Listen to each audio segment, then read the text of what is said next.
Good evening, YouTube community. It's your boy Lex Anderson, and you have entered the Sports Opinion Log.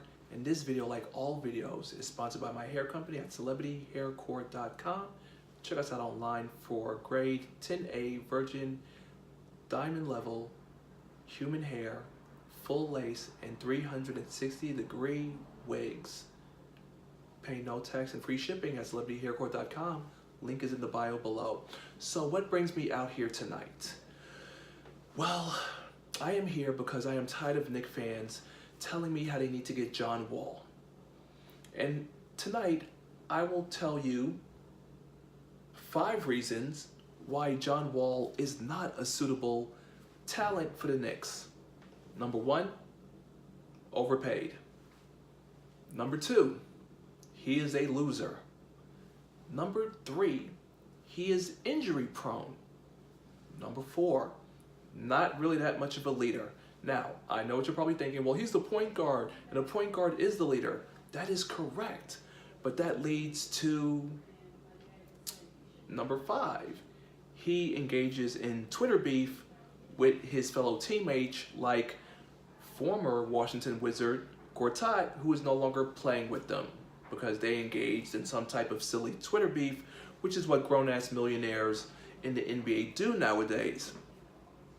Like Draymond Green, or even when Kobe was going at Dwight Howard, like this, Joel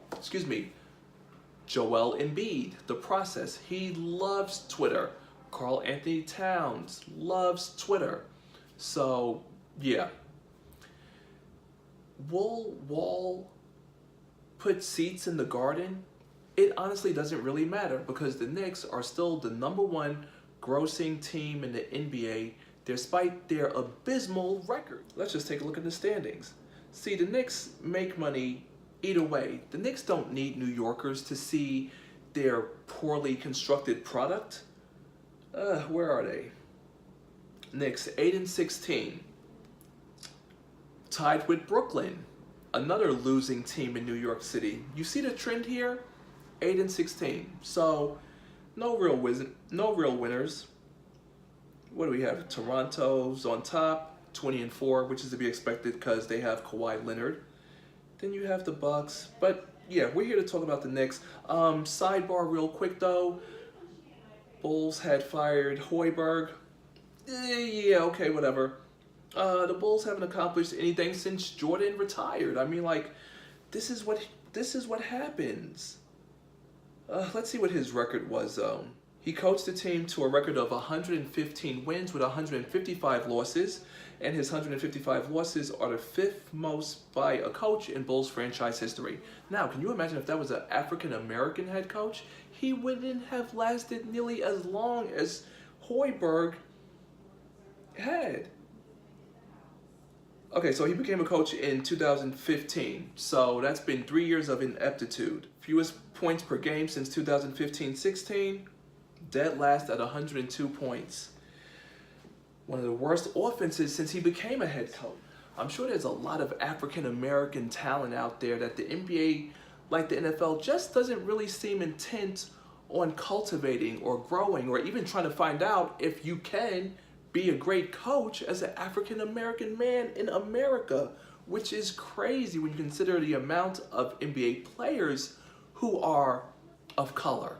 Well, that's just straight atrocious and abysmal and speaks heavily to racism, honestly. But back to the Knicks. It matters not who the Knicks get. They have corporate sponsorship. They have suits who will fill those seats. They have tourists because David Stern grew the NBA to a global, worldwide phenomenon where people from Italy and China and Spain and all other parts of the world come to New York City for the experience of seeing an NBA game in New York City.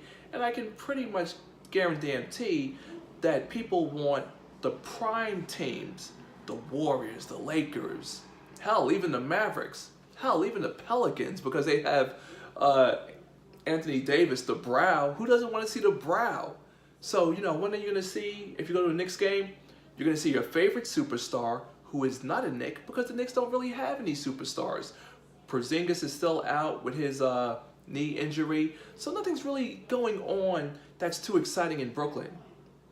Excuse me, in New York. And hell, nothing's going on exciting in Brooklyn either, for that matter. Who are we kidding here? But speaking of kid, the kid in me is just enjoying what's happening out west, because people said LeBron wouldn't survive in the West. He would get eaten alive in the West. Well, folks, let me tell you what is going on right now as we just take a quick look through these standings out in the West, where LeBron was going to be eaten alive. You know, because he's old and all that stuff, at least age-wise. Okay, currently they are right below Golden State, 15-9. Lakers, 14-9. Shout out to Laker Nation all day, every day. You know how we do. But I am also here to talk about, real quickly, Kevin Durant. And you know what? I had enjoyed calling Kevin Durant Mr. Unreliable. But now he's got 2 championships, so I pretty much have to throw that out the window. But one thing I do want to talk about is how people talk about Kevin Durant. Where's he going to go? Is he going to stay? Is he going to resign? Is he going to join the Lakers? Is he going to join... Well, hell, all we pretty much hear about is the Lakers, and that's it. Look, it's like what Jay-Z says. No matter where you go, you are who you are player. And Kevin Durant has always been a special secondary player. And yes, I did say secondary because guess what? In OKC, it was Westbrook who was the man, which is why KD had left to join the Warriors, who were already a complete team. And he, the mercenary, the hired shooter, is doing what he's been doing as he averages 35 points in the finals. So who really cares what the Warriors are going through right now during the regular season, even though Klay Thompson should be stepping up his game, which he clearly has not, as the Warriors have previously had lost 4 straight games for the first time in the Steve Kerr era. Curry came back, and they still lost to the Pistons. So what gives, folks? Oh, and let's not forget about Durant's historic 51-point loss, in which the Warriors are, I believe, 1-6 when Durant drops over 40 or more points. But I had to make this video because there's a special Did You Know that I wanted to share with all you stat lovers and enthusiasts out there. So in that 131-28 overtime loss to the Raptors, in which KD was just dropping buckets all over the place in a loss, here's the Did You Know. He became the 4th... Oh, and notes by ChaiCohair.com, which would be, gotta give props, Enterprise Records, wherever that is. Okay. Durant became the 4th Warrior to score at least 40 points in 3 consecutive games since Curry, Wilt Chamberlain, and Rick Barry. The Warriors also became the 2nd team in NBA history to have 3 different 50-point scorers in a single season, being Durant, Curry, and Klay Thompson. Who would the 2nd team be, you say? Hello, Lakers, 1961-1962 season, Elgin Baylor, Jerry West, and Rudy LaRusso. Who's Rudy LaRusso? I have no idea. That is hilarious. So, yes, that's all I got. Yeah, see, Klay Thompson, in that loss, 9 of 20 from the field, 3 of 9 from three-point range. Makes no sense. No sense at all. Klay Thompson, Kevin Durant, they're both alike as they are secondary players. And folks, that's what we have to realize. KD is a complimentary secondary player because he is not a complete player like LeBron James. And of course, you know, I gotta rep that LA all day, every day. Laker Nation in the build. Got my cap. I had worn it out there today because it was a nice 55 degrees here in New York City. So yeah, shout out Laker Nation. You know how we do all day, every day. We are coming back on the rise to prominence. And like I've said it once, I said it before, you could quote me, your boy the Prophet, that the Lakers will be hanging up another championship trophy in the rafters of the Staples Center way before the LA Clippers ever will.